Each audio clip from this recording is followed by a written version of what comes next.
This odd-shaped root is a potato. It's a sweet potato, also known as a yam.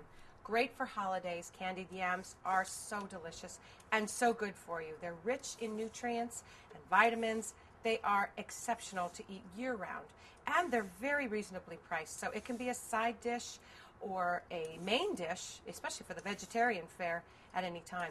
A little later, I'm going to show you how to roast these, and they are so easy to do, and they're a real time saver if you can do a few at the same time.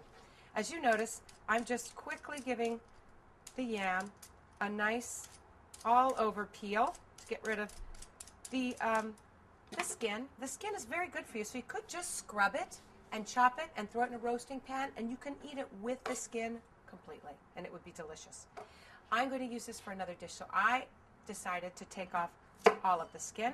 I'm going to lose the ends, and I'm just going to cut them in consistent chunks because I'm going to roast them all at the same time.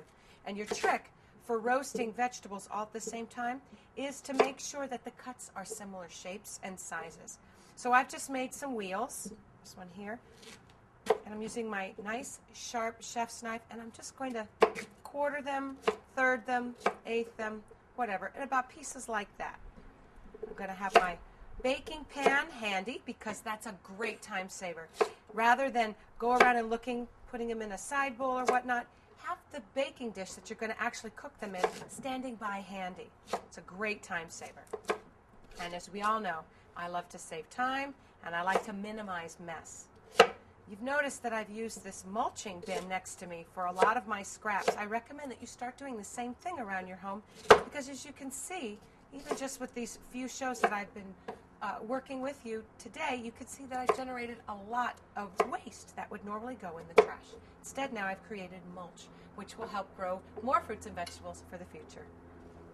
Beautiful baked yams to come.